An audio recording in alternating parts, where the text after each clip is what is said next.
Christchurch, New Zealand, advanced headquarters for Operation Deepfreeze, the United States scientific research program in Antarctica. In a friendly and cooperative atmosphere, a team of MAT's global airlift experts gives the air-minded New Zealanders a close look at some of their airlift planes. The MAT's Deepfreeze task unit was assembled here to provide strategic airlift for the U.S. Navy, which is responsible for supporting all U.S. scientific activities in the Antarctic. The task unit was comprised of the 63rd Troop Carrier Wing and elements from Air Rescue Service, Air Communications Service, Air Weather Service, and Air Photographic and Charting Service. Deepfreeze support is an example of MAT's training with a purpose, of doing a necessary job while maintaining readiness to go anywhere on the globe, anytime. Major maintenance for the operation was accomplished at Christchurch, where a supply of parts and engines was maintained. Before the deployment, maintenance personnel, crew chiefs and crews, were divided into 2 flights of 27 men and assigned 10 aircraft each. This concept of maintenance developed unit pride and team competition and resulted in a high utilization and low abort rate. During this operation, these crews accomplished 287 post-flight and through-flight inspections. Also, 28 personnel operated the periodic inspection dock, where 16 periodics were accomplished during the operation based on a 200-hour inspection concept due to the long-range missions and accelerated flying requirements. Keeping the C-124 Globemasters in top shape for the flights to the Antarctic involved hard work and long hours by men ready to handle any repair job. The first flights to the Navy's air facility at McMurdo involved priority cargo for the support of overall operations at the base camp during late 1960. There would also be flights carrying MAT's maintenance and aerial port squadron equipment needed to have everything ready when the drops to the scientific stations were to begin on 15 October. Weather conditions in Antarctica generally begin to improve during the first weeks of October. Plans called for Deepfreeze missions to begin around the 10th of October and be completed by December 1st. 3 aircraft and 5 crews would be maintained at McMurdo for the drops. 2 turnaround flights each day would keep the aircraft and crews shuttling back and forth to Christchurch. Air crews would spend only 5 days on the ice and then would return to the task unit headquarters where aircraft would be maintained and inspected. Brigadier General Andrew B. Cannon, the commander of the 63rd Troop Carrier Wing, made a visit to the MAT's task unit to personally inspect the progress of the mission. With Lieutenant Colonel Foy B. Frost, the task unit commander, he'll fly this Globemaster to McMurdo. The Pelican insignia is an appropriate symbol for the men of the 9th Troop Carrier Squadron who flew the Deepfreeze airlift missions. Many of the 9th crews are veterans of cold weather flying over remote parts of the globe. They've taken part in airlift support during construction of the Dew Line and numerous Arctic resupply missions. This is also the 2nd consecutive year that the 9th Squadron has been assigned this Deepfreeze mission. 14 air crews were assigned to the task force, totaling nearly 100 personnel. These crews would be operating their aircraft at the MAT's average utilization rate of 5 hours per day per aircraft.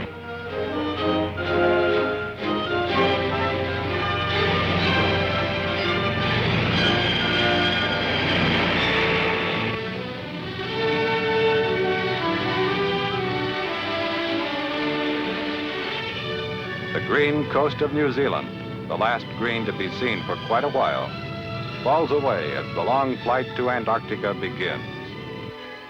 Until arrival at McMurdo, 2,100 miles distant, there is little to see but open water, pack ice, and a few forbidding Antarctic mountains. General Cannon, a veteran of some 22,000 flying hours in all parts of the world, pilots the huge Globemaster over the pack ice. Mount Erebus, a familiar landmark to all who fly the route to the pole, appears in the pale early morning sunshine of the 24-hour daylight. It's the only active volcano in this part of the world and signals the end of the 12-hour flight.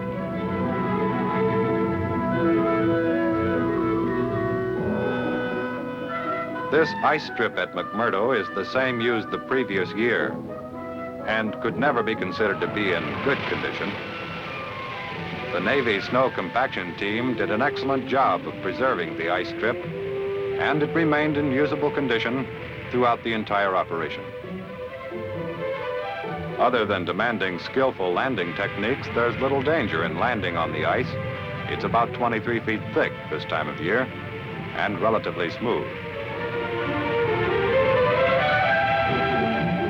As General Cannon's Globemaster rolls to a stop at the Navy's Williams Air Facility, the commander of Navy Task Force 43, Rear Admiral David M. Tyree, offers a warm welcome to frigid Antarctica. Now the big job begins.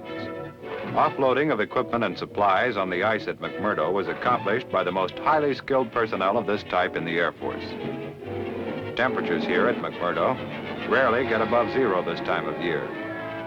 Handling outsized cargo like this under normal conditions is not an easy job, but long experience and realistic training make the job routine for these MATS men.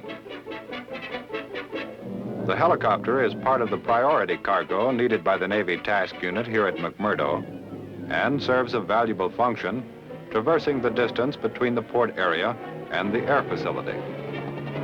It also serves as a rescue vehicle. And the Air Photographic and Charting Service cameramen put it to use to gain these aerial views of the McMurdo camp.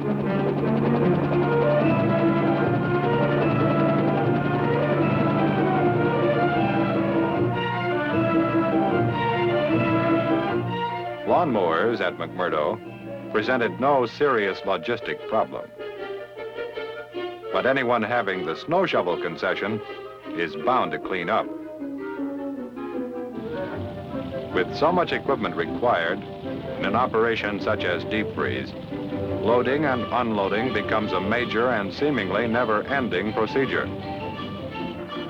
This unusual piece of equipment is a snow miller, used to excavate trenches in the hard-packed snow, which can be covered and used as storage shelters and tunnels between buildings.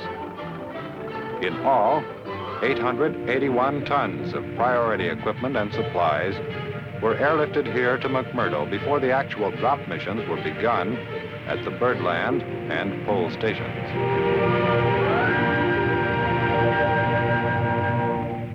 There was an interesting sidelight to the operation which involved an international flavor.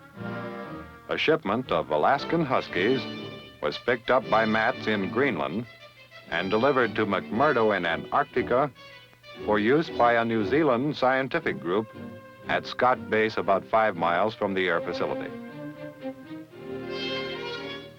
It took 18 flights prior to October 15th to bring in all the necessary maintenance equipment, aerial port drop gear, and priority cargo. Then the Airlift Task Unit could get down to work on the primary mission, the airdrop of fuel oil to the 2 remote scientific stations. Now, with all the groundwork laid, the mission gets underway. Fuel oil to operate electrical generating equipment and to supply warmth for the scientists during their long vigil in the angry, cold climate of Antarctica starts for the bird station.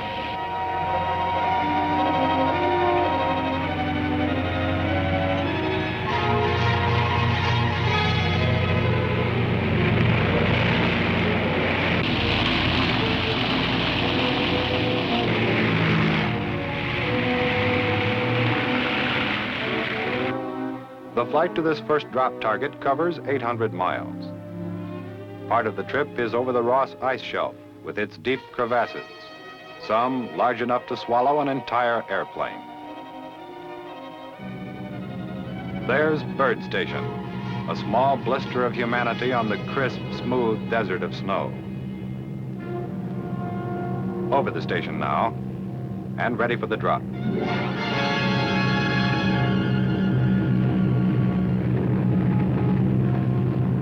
Carefully packaged bundles of precious fuel, weighing nearly a ton apiece, spill out of the Globemaster and are eased to the ice 1,200 feet below.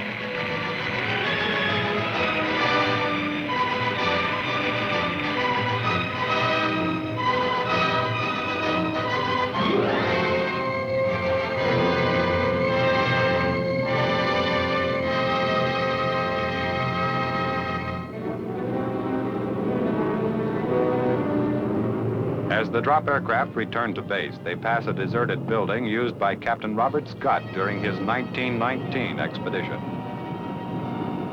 Today, the Air Force keeps a living record of its operations in the Antarctic on motion picture film. Wherever the Air Force goes, cameramen of Air Photographic and Charting Service go too, documenting Air Force activities for current study and future reference. In an operation in this part of the globe, time is of the essence. The deadline of 1 December had been established, and meet it they must. Through experience, it had been learned that by the end of November, the ice strip begins to deteriorate from rising temperature and heavy traffic. No sooner does a plane return from an airdrop, and it is readied for another mission. The Antarctic continent is famous for its sudden blizzards and whiteouts. The first 3 weeks of October were continually plagued by the most adverse weather conditions that have ever been noted in the Antarctic. General Cannon said in his report, "This year's deep freeze operation surpassed previous years in terms of difficult weather and mission demands." Storms like this present real hazards to personnel and equipment. There was a very limited amount of preparation that could be accomplished while weather conditions of this type persisted. After the storm, the operation gets back into high gear with the arrival of a Globemaster from Christchurch. The newly fallen snow creates a miniature blizzard as it is caught in the wash of the propellers as they reverse pitch.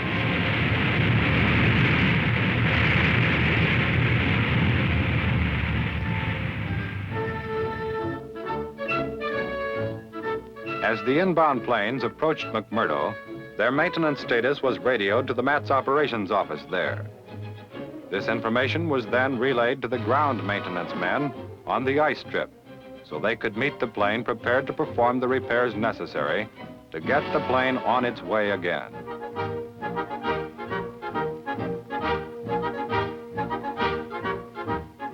No shelter from the elements was available for the maintenance men as they worked on the planes at McMurdo. But this didn't hinder them. Their work went right on. Necessary maintenance was performed to keep the planes in safe flying condition. Most of the work, however, was done back at Christchurch. Meanwhile, the aerial port men prepare bundles of fuel oil barrels for air drop. All drops during the entire operation totaled 68, with a gross weight of 1,091 tons. A short breather from work was taken to celebrate an Antarctic Thanksgiving.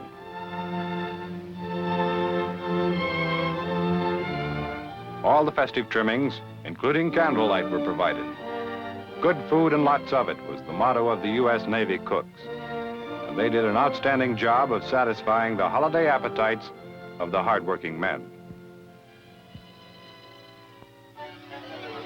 A solar magnetic disturbance disrupted all communications and prevented any flying operations for a 7-day period. This gave the men at McMurdo an opportunity to do a bit of sightseeing and photograph some of the native inhabitants. These curious and friendly penguins have no fear of humans and enjoy playing with the men.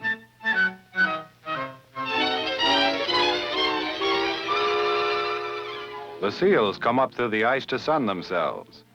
A mother and her pup pose sleepily for shutterbugs among deep freeze personnel. Seals, like the penguins, seemed to have little fear of man.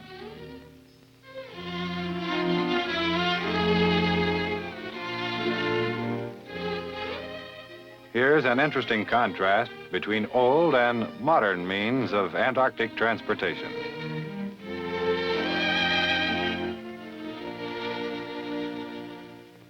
Once the communications blackout was over, it was back again to serious business for every member of the operation. The work of the men of the 1710th Aerial Port Squadron in loading and offloading of cargo, rigging for the drops, and deploying the dropped cargo from the planes was a vital contribution to the success of the mission. During the 24-hour-a-day operation, many of these men worked an 18-hour day with only time out to eat and sleep. Their smooth working team allowed the crews to take full advantage of the periods of good flying weather, as they usually had a returning plane reloaded for another drop mission within 2 hours after its arrival. The area provided at McMurdo Sound for aircraft movement, refueling, loading, and maintenance could accommodate a maximum of 7 C-124 aircraft at any one time. The refueling pit could only accommodate 1 plane at a time. Very often, the pumps in the refueling system were frozen or mechanically out of commission due to the cold. The seals in the refueling nozzles were often either frozen or worn out. As a result, there was excessive fuel spillage. This, in part, was responsible for the rapid deterioration of the ice in the refueling area. As a result of this experience, recommendations have been made to deal with this problem. Crews were normally alerted 3 hours prior to their scheduled takeoff time. The Weasel was utilized in such a manner that the incoming crew could return the Weasel to camp, and the outgoing crew would return it to the ice strip. The Aerial Port Squadron maintained loads ready for each station in case the weather at one station went below drop minimums. Then all drops would be concentrated on the other station while the weather was good. Of a total of 73 sorties to Marie Byrd Station and the South Pole, only 6 aircraft were forced to return to McMurdo. 4 of these because of en route weather, and only 2 because of equipment malfunction.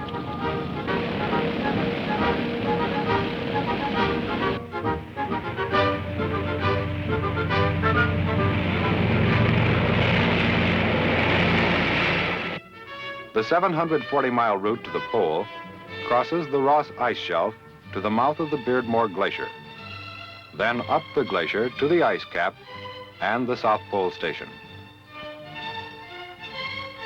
Lieutenant Colonel Jack Frost, the 9th Troop Carrier Squadron's commander, holds the distinction of having the most appropriate nickname for this type of mission. The Beardmore Glacier provides a breathtaking view.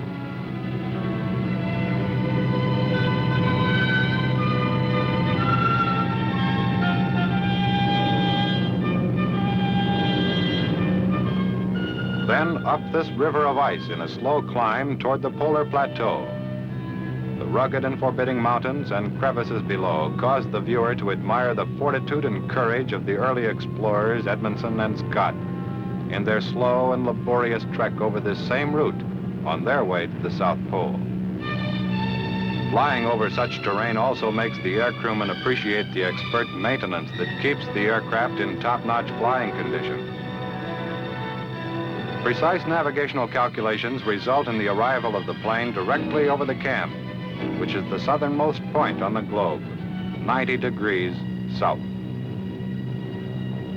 This man-made pole, flying Old Glory, has been erected at the exact geographical location of the South Pole. The C-124 goes about its work of delivering its cargo to the isolated base below, where the average year-round temperature is 52 degrees below zero. For crewmen aboard the aircraft, with drop doors open, the cold becomes even more bitter. During this deep freeze airlift operation, the 63rd Wing flew over 3,700 accident-free hours and maintained an average utilization rate of over 5 hours per day per aircraft. In flying these hours, the task unit accomplished 68 drops to Antarctic stations, totaling nearly 1,100 tons, with a recovery rate of 99%. A truly impressive record in the face of difficult operating conditions. During the deep freeze airlift, Matt's flight crews and all their supporting elements demonstrated again the versatility and professional skill of this nation's only strategic airlift force.